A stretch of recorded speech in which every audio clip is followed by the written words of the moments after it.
अवांजे entertainment जे लाइ महफ़िल मौसीक़ी जो प्रोग्राम रखियो वियो आहे ऐं उन जे बाद रिफ्रेशमेंट पिणु कराई वेंदी। जीअं त तकरीर जो सिलसिलो ख़तमु थियो, बसि आख़िरी तकरीर आहे जेको दोस्त असांजो कंदो। जित न पखियां पेर तित टमके बहारी, जित न पखियां पेर तित टमके बहारी, ॿियो ॿारींदो केरु खावड़ीअ खेर रे। हाणे आऊं तव्हांजे अॻियां दावत ॾींदुसि सरदार अयाज़ मेमन खे त हू तफ़सीली गुफ़्तगू कनि बशीर साहब जी ज़िंदगी ते। सरदार अयाज़ मेमन।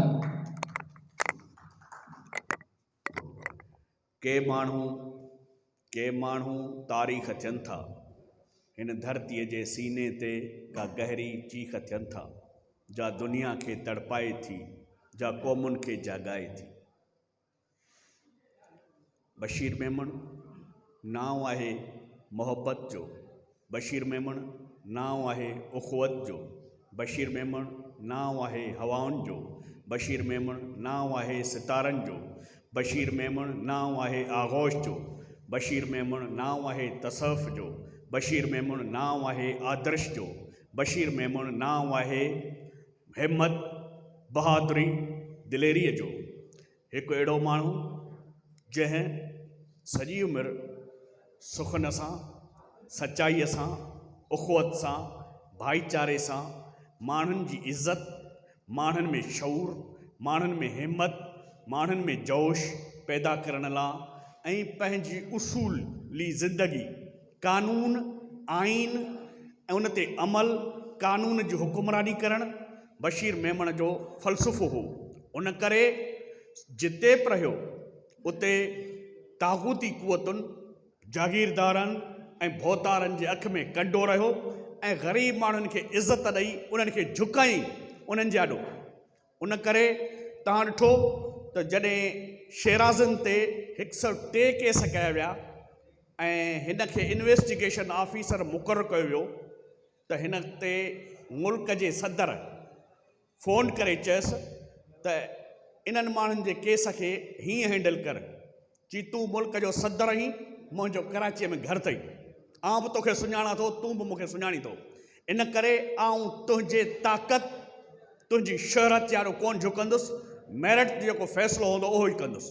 ऐं उन में 100 केस जेके हा शेराज़नि ते उहे कूड़ा निकिता, सिर्फ़ु 3 केस सचा निकिता। त बशीर मेमन कॾहिं बि कंहिंजी आण कान मञी ऐं जेकाबाद में धाड़ेल जेके हा उन्हनि खे पेश कराए, उन्हनि खे आम ज़िंदगी कराई। उन करे हिन जी जेका ज़िंदगी आहे उहा सदाई जाखोड़, जदोजहद ऐं ख़तरनि सां खेॾणु बशीर मेमन जो उसूल ऐं नसब लेन रहियो आहे। छो त बशीर मेमन सच, हक़ जी वाट जो रस्तो आहे। बशीर मेमन सूंहं, सचाई, आदर्श जो नालो आहे। उन करे हुन सदाई उसूल ख़ातिर, सचाई ख़ातिर ऐं भरम रखण ख़ातिर, हिन समाज में वेसाह पैदा करण ख़ातिर हुन उन ते अमल कयो आहे, उन ते पेरा रहियो आहे। हू असांजे इलाइक़े में उन्हनि ताक़तुनि खे बि कोन वड़ियो जेके हिते नौकरियूं पैसनि ते खपाईंदा हुआ, उन करे हुनखे बलोचिस्तान बदिली करायो। ही माण्हू उसूलनि ते ज़िंदगी गुज़ारणु, छो त सुकरात खे जॾहिं ज़हर पे पियारियो त सुकरात खे चयो संदसि शागिर्द किरेटू त साईं तव्हां रुॻो पंहिंजो जेको फ़ैसिलो आहे त जेको हक़ ऐं सच था ॻाल्हायो उन तां हथु खणी वञो त तव्हां लाइ जेको ज़हर जो वटो जूरीअ फ़ैसिलो कयो आहे उहो तव्हां हटी वञे। चई अड़े अब्बा, मूं जहिड़ा लखे ऐं हज़ारे सुकरात आहिनि, जेकॾहिं मूं हक़ ऐं सच जो अलम बंदि कयो त पोइ मूं में ऐं उन्हनि ॿियनि में कहिड़ो फ़र्क़ु आहे। इन करे सुकरात ज़हर जो प्यालो पी ऐं हमेशह लाइ अमर थी वियो।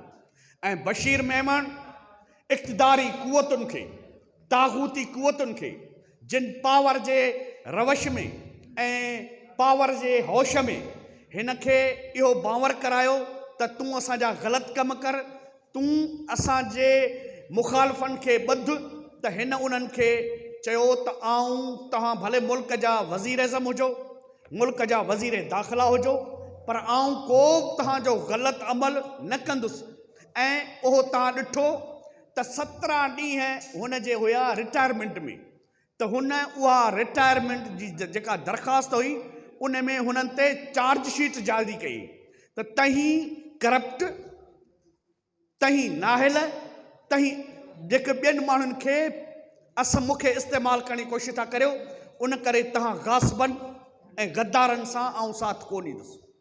त बशीर मेमण उहो माण्हू हो जंहिं लाइ लतीफ़ चयो आहे मूं से ॾिठा माउ जिन ॾिठो पिरीअ खे तिनी संधी काय करे न सघां ॻाल्हिड़ी। हिकिड़ो अहिड़ो माण्हू हो जंहिं लाइ उस्ताद बुखारी चयो आहे त समुंडनि खे हूंदा किनारा पिया आहिनि, पहाड़नि में वोड़ियो त चारा पिया आहिनि, जे जरकी जीअण जो फ़ैसिलो आहे पको त हिन जुए में जीअं जीअरा। हिकु अहिड़ो ज़िंदा दिलि माण्हू जेको 20 ग्रेड में सिंध जो वाहिद इहो माण्हू हो जेको इन ग्रेड ते पहुतो। ऐं जेको बि माण्हू हितां मैसेज कंदोसि, फ़ोन कंदोसि, इस्लामाबाद में उनखे रहाइश बि ॾींदो, उनखे गाॾी बि ॾींदो, उनजी ख़िदमत बि कंदो। हिते असां वटि टके जो सिपाही सूबेदार थो थिए त उहो पाण खे अलाए छा थो सम्झे। 20 ग्रेड जो माण्हू हो, माण्हूअ जी अज़मत ॾिसो, माण्हूअ जी अहमियत ॾिसो, माण्हूअ जो क़द ऐं शनास ॾिसो त हिकिड़े माण्हूअ में केॾी ख़ुददारी आहे ऐं केॾी न्याज़ ऐं निवड़त आहे। इन करे ही माण्हू जेको हुयो सूफ़ी मंश माण्हू हुयो। अॼु हुन जो जनम ॾींहुं आहे। जनम ॾींहुं जेको आहे न रुगो हिकिड़े माण्हूअ जो ॼमणु न आहे, ही हिकिड़े माण्हूअ जो ॼमणु हिकिड़ी हिस्ट्रीअ जी तारीख़ जी नए रवायत आहे ऐं तारीख़ खे जनम ॾिए थो। त बशीर मेमण अॼोके ॾींहं ते ॼमी सिंध जे तारीख़ में हिकिड़ो अमर माण्हू पैदा थियो जंहिं ज़ुल्म, जबर ऐं बरबरियत जे ख़िलाफ़ बीठो ऐं अञा ताईं बीठो आहे। असांखे उमेद आहे त हुन जेको हिन निज़ाम खे, हिन सोसाइटीअ खे बदिलाइण लाइ पंहिंजे माण्हुनि खे मैदान ते आंदो अथसि ऐं पाण बीठो आहे, उहो बीहंदो, छो त उहो ज़ुल्म ऐं उहा जेका कारी राति वारी चादर जो अंधेरो जेको आहे उहो अञा असांजे मथां हावी आहे। छो त लतीफ़ चयो आहे त हिन जेके बि ग़लाज़तूं आहिनि, जेके बि कोड़कियूं आहिनि, उन्हनि खे कढी फिटो कयो। 9 नीअर 10 ॾावण 15 पैंड प्यास, बघाड़ियूं बदननि में लखें लोह लॻास, जॾहिं प्री यादि प्यास त छिरक छॾे हिकिड़े। हुन हिते जे सभिनी वॾेरनि भोतारनि खे अकेलो करे छॾियो, आइसोलेट करे छॾियो ऐं उन्हनि जो किरदारु माण्हुनि खे ॾेखारियो त ही सभु अवाम दुश्मन आहिनि। नौकरियूं खपाइनि था ऐं तरक़ियाती कमनि जी हालत ॾिसो, सिंध जा रोड रस्ता सभु शइ तबाह आहे। असां वटि मटियारी ज़िले में 27 गैस फील्डूं आहिनि। सुप्रीम कोर्ट ऐलान कयो आहे त जंहिं बि गैस निकिती आहे उते स्कूल ठारायो वञे, रोड ठारायो वञे, रस्ता ठाराया वञनि, मक़ामी माण्हुनि खे नौकरी ॾिनी वञे। जेकॾहिं रुगो इन मटियारी ज़िले जे माण्हुनि खे इन गैस फील्डुनि में नौकरी ॾिनी वञे त बि असांजो माण्हू बेरोज़गार कोन रहंदो ऐं सॼो ज़िलो गुलदस्तो बणिजी वेंदो। पर डीसीअ जे अकाउंट में पैसा वञनि था, उहे पैसनि मां लैंड क्रूज़र ऐं वॾियूं गाॾियूं कंहिंखे थियूं मिलनि। उन करे तव्हांखे पंहिंजे हक़नि जी मालिकी करणी पवंदी। सी पैक जे करे हींअर वॾो बिजली घर ठहियो आहे, पर उन में नौकरियूं आयूं आहिनि, नौकरियूं सभु धारियुनि माण्हुनि खे बि मिलनि। उन करे असांखे पंहिंजे वसीलनि जी वाहुर करणी पवंदी। माठ करियां तां मुशरिक़ थिया, कुछां तां काफ़र, इन या वाईअ वर्र को सम्झे सचे ॾियणो। उन करे तव्हांखे बशीर मेमण जो साथ ॾियणो पवंदो। बशीर मेमण सां विखी मिलाए हलणो पवंदो आहे, न त सॼी उमिरि जीअं असांजे बचनि जी तइलीम फुरी वई, सिहत फुरी वई ऐं असांखे तबाह ऐं बर्बादु कयो वियो। हींअर बि 6 करोड़ जेके डिस्ट्रिक्ट काउंसिल मां कढी खाई विया। न रोड ठहियो आहे, न का शइ ठही आहे। माना ईअं पैसा हज़म था थियनि। इहे पैसा कंहिंजा आहिनि? तव्हां सभिनी ग़रीब माण्हुनि जा आहिनि, छो त ही जेके बि शयूं वठूं था उन्हनि ते टैक्स था ॾियूं। उन करे असांखे इन्हनि पंहिंजनि शयुनि जी मालिकीअ लाइ अॻिते वधणो पवंदो। जेकॾहिं अलाह साईं चए थो त जेकॾहिं बंदा तव्हीं पंहिंजी तक़दीर पाणे न बदिलाईंदो त आउं उन्हनि खे छा कंदुसि। उन करे रब असांखे रस्तो ॾिनो आहे, अक़ुलु ॾिनो आहे, साञ ॾिनी आहे।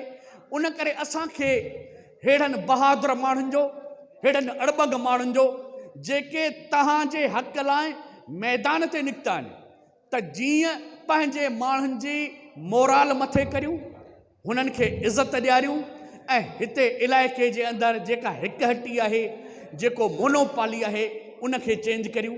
उन लाइ अॼोको ॾींहुं सभाॻो ॾींहुं आहे, अॼोको ॾींहुं ख़ुशीअ जो ॾींहुं आहे, मोहबतुनि जो ॾींहुं आहे, प्यार जो ॾींहुं आहे, सचाई जो ॾींहुं आहे, जंहिं ते हिकिड़ो आदर्शी इंसानु, हिकिड़ो ख़ुशबूदार इंसानु, हिकिड़ो इनक़िलाबी इंसानु, हिकिड़ो यगानू जंहिं इनकार करे हिन समाज खे, हिन सॼी सोसाइटी खे धोॾे छॾियो आहे, अॼु उन जो ॾींहुं आहे। बशीर मेमण जो जनम ॾींहुं आहे।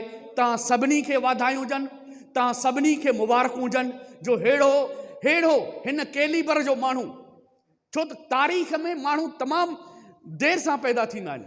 लतीफ़ पैदा थियो, GM सैद पैदा थियो, उन खां पोइ ॿिया पैदा थिया।